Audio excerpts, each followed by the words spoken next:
Telugu Desam party కూడా close అవ్వి తీరాలి. ఎందుకంటే ఈ రెండు పార్టీలకి ఈ రాష్ట్రంలో పరిపాలించే అర్హత లేదు. ఈ రాష్ట్రంలో కేంద్ర పార్టీలుగా ఉన్నటువంటి కాంగ్రెస్ పార్టీ, భారతీయ జనతా పార్టీ ప్రజలను మోసం చేసే పార్టీలు, మోసం చేసిన పార్టీలు. ఒకప్పుడు 2014లో కాంగ్రెస్ పార్టీ మోసం చేస్తే 2019 నుంచి 2014 నుంచి 2024 వరకు బీజేపీ పార్టీ మోసం చేస్తే ఈ బీజేపీ పార్టీకి ఏ విధంగా ఓటేస్తాం సోదరులారా? కాంగ్రెస్ పార్టీకి ఏ విధంగా ఓటేస్తాం సోదరులారు? ఒక్కసారి ఆంధ్రప్రదేశ్ రాష్ట్ర ప్రజలను నేను ఆలోచించమని కోరుతున్నా. ఇంకా మనకు దిక్కు లేదు కదా, ఎవడుంటే వాడికి ఓటేద్దాం అనుకుంటామా? మనంటూ ఒక ఆలోచన ఉండదా? మనకంటూ ఒక స్వతంత్ర భావాలు ఉండవా? మనకంటూ ఓటు పట్ల ఒక ఆలోచన, ఒక విజ్ఞత కలిగినటువంటి వ్యక్తులుగా మనం ఆలోచించమా?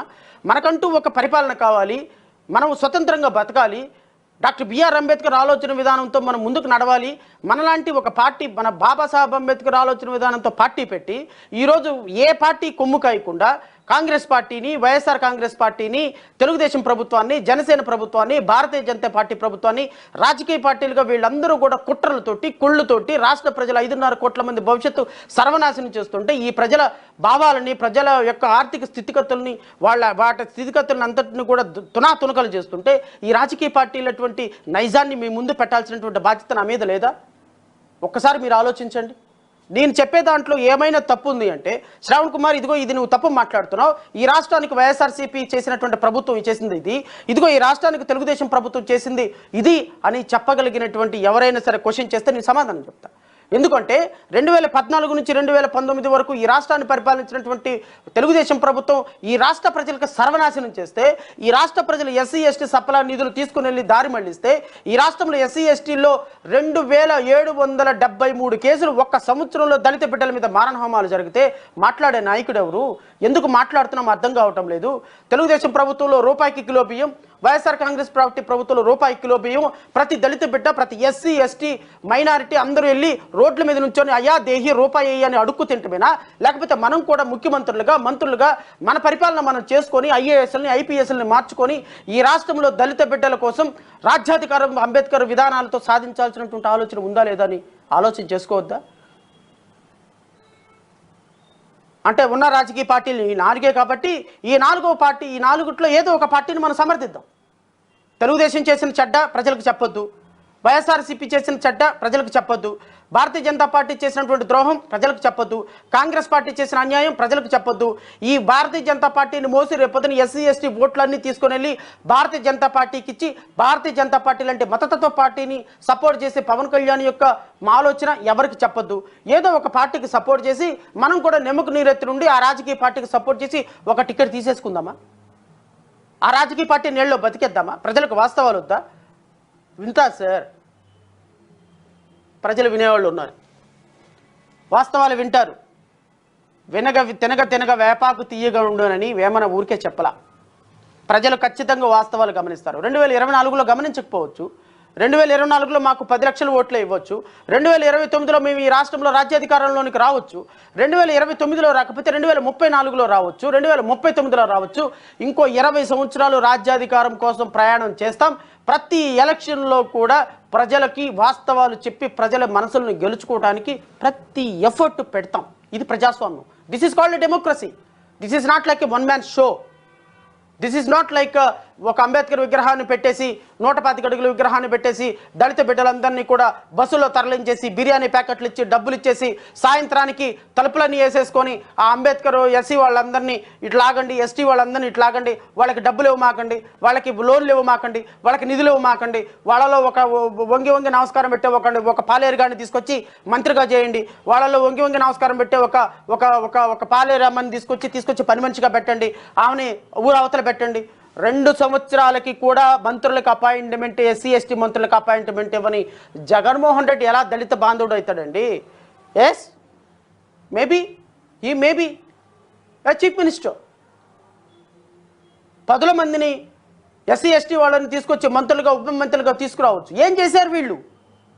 ఒక ట్రైబల్ మహిళని ట్రాక్టర్తో గుద్ది చంపిస్తే కనీసం మాట్లాడని Pushpa Srivani deputy chief minister ఆ సందర్భంలో ఒక ట్రైబల్ మహిళగా డిప్యూటీ చీఫ్ మినిస్టర్గా ఉండి ఏం పీకుతుంది? ఏం పీకటానికి ఉన్నారు చెప్పండి. ఈరోజు ఆ ఉప ముఖ్యమంత్రి ఎవరో దొర అంట, ఆయన పేరు ఎప్పుడో తెలియదు, ఒక సమస్య గురించి మాట్లాడు, ఒక విషయం గురించి మాట్లాడరు, ఒక దళిత బిడ్డల గురించి మాట్లాడరు.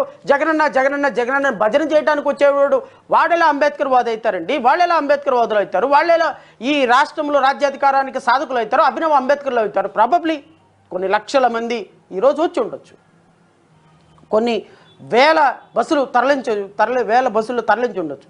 నువ్వు చీఫ్ మినిస్టర్ కాబట్టి రేపొద్దున నువ్వు డబ్బులు ఇచ్చి వీటందరిని తరలించుకోవచ్చు, విగ్రహాలు పెట్టచ్చు, తప్పేం లేదు. మీలాగే 125 అడుగుల విగ్రహం పెట్టి, మీలాగే లక్షల జలాన్ని తరలించి ఈరోజు ఇంట్లో కూర్చొని అట్టిపండు తొక్కోలుసుకుంటున్నాడు కేసీఆర్. జగన్మోహన్ రెడ్డి గారు సంక్షేమం చేశాము, ప్రజల డబ్బులు తీసుకొచ్చి ప్రజలకే పంచాము, ఆయన కూడా దళిత బంధు పంచాడు 10 లక్షల అకౌంట్లో. ఇంకా నీకంటే ఇంకా ఆయన చాలా బెటరు. ఈ 125 అడుగుల విగ్రహాలు ప్రజల మనసుల్లో ఏ విధమైనటువంటి భావాన్ని చెయ్యవు.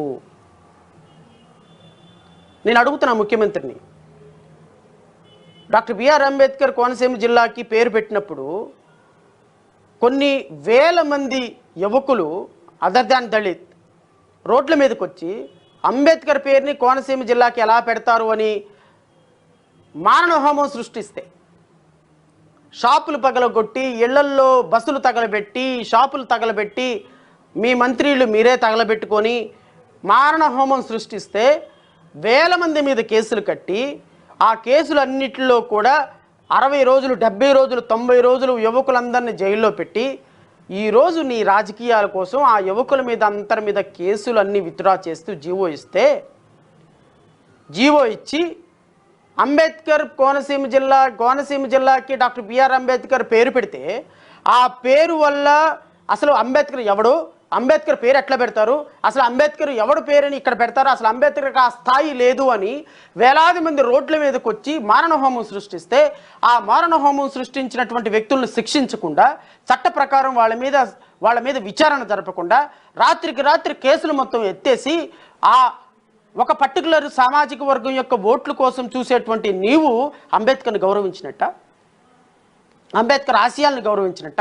అంబేద్కర్ చెప్పాడా, నా పేరు పెట్టిన వాళ్ళందరూ వచ్చి రోడ్డు మీదకి వచ్చి అంబేద్కర్ని అవమానిస్తూ ఈరోజు రాష్ట్రంలో ఉన్న 1,50,00,000 మంది మనోభావాలను దెబ్బతీసి, 1,50,00,000గా ఉన్నటువంటి దళిత ఓటర్ల మనోభావాలు గౌరవించి ఈరోజు కేసులు మొత్తం ఎత్తేసి, వేలాది కేసులు ప్రాసిక్యూషన్ కేసులు క్లోజ్ చేసి అంబేద్కర్ని అవమానించిన వ్యక్తులకి సన్మానం చేస్తుంటే, ఈ రాష్ట్రంలో ఒక దళిత బిడ్డ మాట్లాడటంలా, ఒక దళిత నాయకుడు మాట్లాడటంలా, ఒక దళిత ఐఏఎస్ ఆఫీసర్ మాట్లాడటంలా, ఈ రాష్ట్రంలో కార్పొరేషన్ పదవుల్లో ఉన్నటువంటి ఒక్క అంబేద్కర్వాది మాట్లాడటంలా, ఇది అంబేద్కరిజం అంటారా సార్?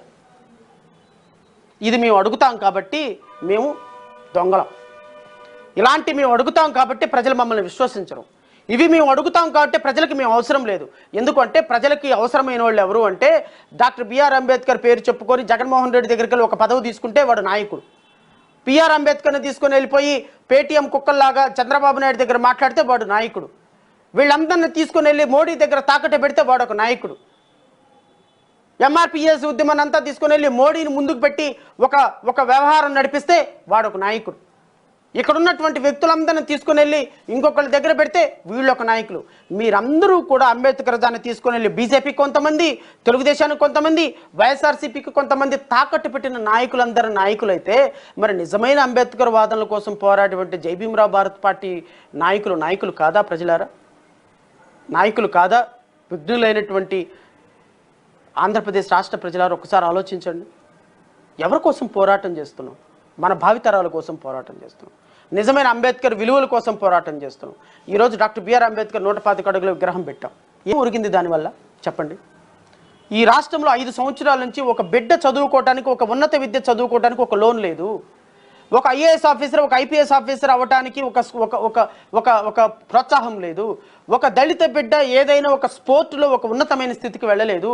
ఈ రాష్ట్రంలో కనీసం దళిత బిడ్డలుగా ఉన్నటువంటి వ్యక్తులు అంత్రప్రనర్గా, ఒక బిజినెస్ మ్యాన్లుగా కనీసం పట్టుమని 100 మంది పారిశ్రామికవేత్తలు తయారవ్వలేదు. ఈ రాష్ట్రంలో 100 కుటుంబాలు జీవన ప్రమాణాలు కింద స్థాయిలో నుంచి పెరిగి, మా కొడుకుకి పలానా చోట ఉద్యోగం వచ్చింది, పలానా కంపెనీ పెట్టుకున్నారు, మా అబ్బాయికి 1 లక్ష రూపాయలు ఉద్యోగం వచ్చిందని చెప్పిన దళిత కుటుంబాలు లేవు. దేనికోసం 125 అడుగుల విగ్రహం చెప్పండి ప్రజలారా? 125 అడుగుల విగ్రహం మనకు అన్నం పెడుతుందా? మన బిడ్డకు ఉద్యోగం ఇస్తుందా? మన బిడ్డ బయటికి వెళ్తే, మన కూతురు బయటికి వెళ్తే మళ్ళీ క్షేమంగా తిరిగి వస్తుందా? లేకపోతే ఈ రాష్ట్రంలో కంపెనీ వస్తే కంపెనీ ద్వారా మనకున్నటువంటి మన సమాజం ఏమైనా బాగుపడుతుందా? ఈ రాష్ట్రంలో బిజినెస్ మ్యాన్లు ఏమైనా బాగుపడతారా? లేకపోతే ఒక ఎస్సీ కుటుంబంలోనో, ఒక మాల కుటుంబంలోనో, ఒక మాది కుటుంబంలోనో, ఒక క్రిస్టియన్ కుటుంబంలోనో, ఒక ముస్లిం కుటుంబంలోనో ఒక పూట భోజనం దొరుకుతుందా? దేనికోసం భోజనం, దేనికోసం దొరుకుతుంది? ఆత్మాభిమానం. దేనికి ఆత్మాభిమానం? నాకు కడుపు నిండా అన్నం పెట్టి నా బట్టలు కట్టుకోవటానికి నాకు అవకాశం ఇస్తే ఒక ఆత్మాభిమానం.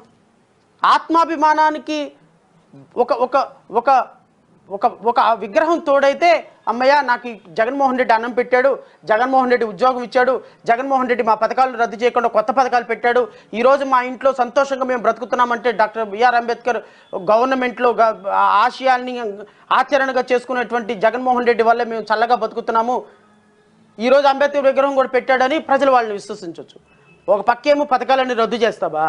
వాళ్ళని ముష్టి వాళ్ళలాగా 2000కి 3000కి వాళ్ళని ముష్టి వాళ్ళలాగా తయారు చేస్తావా? వాళ్ళు ఎదగనీయకుండా పారిశ్రామికవేత్తలుగా ఎదగాలనుకున్నటువంటి వాళ్ళకి ఇచ్చే లోన్లన్నీ రద్దు చేస్తావా? స్టడీ సర్కిల్స్ లోన్లన్నీ రద్దు చేస్తావా? ఉన్నత విద్య లోన్లన్నీ రద్దు చేస్తావా? ఎస్సీ ఎస్టీ పిల్లలకి కార్పొరేషన్ల ద్వారా వచ్చేటువంటి ఇన్నోవా కారులో, ఆటోలో కొనుక్కొని స్వయం ప్రకాశవంతులుగా బతకడానికి వచ్చే లోన్లన్నీ రద్దు చేస్తావా?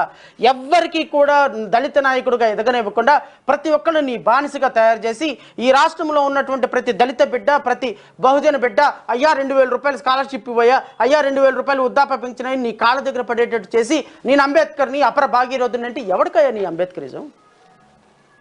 ఎవరికి అంబేద్కరిజం? వీటన్నిటికీ సమాధానం చెప్పాల్సినటువంటి బాధ్యత ప్రజలకు ఉంటుంది.